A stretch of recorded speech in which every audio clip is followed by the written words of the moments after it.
বৃষ্টি হলেও কষ্ট হয়, আমাদের বই খাতা ভিজে যায়। বৃষ্টি হলেই টিনের চাল চুঁয়ে পানি পড়ে বই খাতার উপর। বাতাসের ঝাপটায় গা ঘেঁষে বসে থাকে শিশুরা। সামনে শিক্ষক পড়াচ্ছেন আর কয়েকশো গজ দূরে গর্জন তুলছে যমুনা।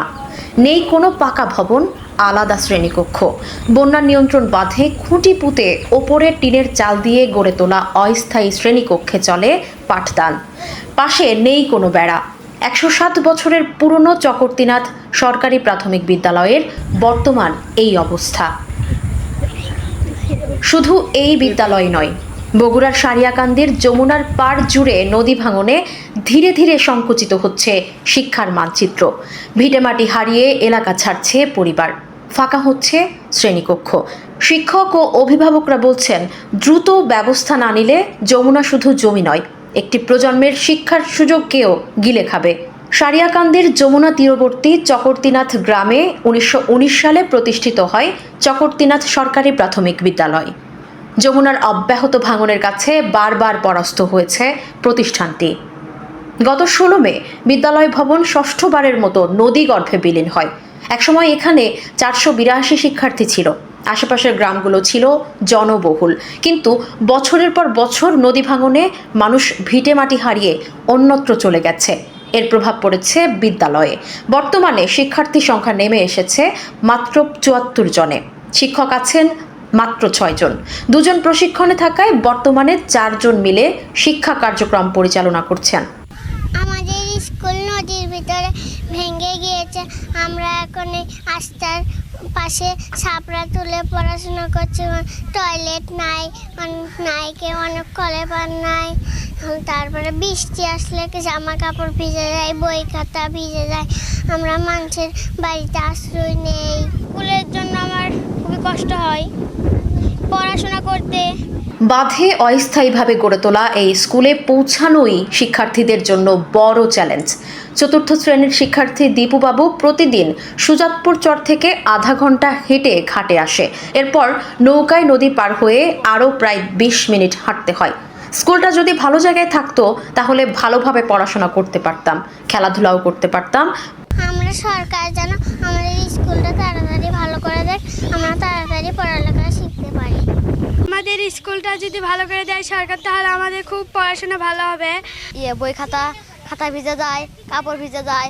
মানুষ আলে আমার লজ্জা হয়, পড়ালেখা ভালো হয় না। সরকারের কাছে চাই নতুনভাবে আমার স্কুল তৈরি যায়। বিদ্যালয়ের ভারপ্রাপ্ত প্রধান শিক্ষক জিন্নাহ আলম জানান, বিদ্যালয়টি নদীগর্ভে চলে যাওয়ার পর শিক্ষকরা নিজেদের অর্থ দিয়ে বাঁধে টিনের চালা তৈরি করেছেন।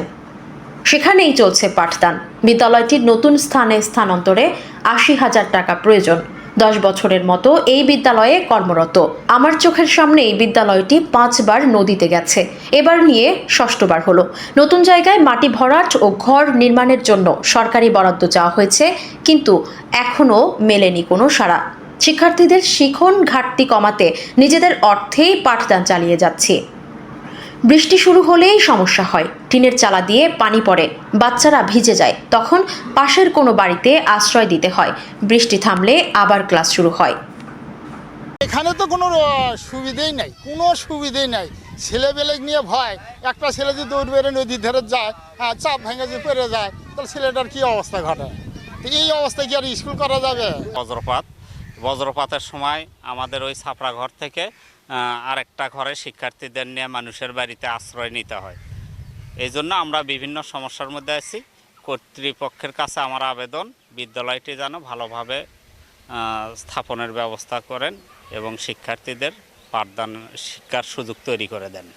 চলতে থাকলে তারা বিদ্যালয়ের সাথে ডিসকানেক্টেড হয়ে যাবে এবং তারা ঝরে পড়ার হার বেড়ে যাবে, যা সরকারের প্রাথমিক শিক্ষার লক্ষ্য উদ্দেশ্যের সাথে সাংঘর্ষিক।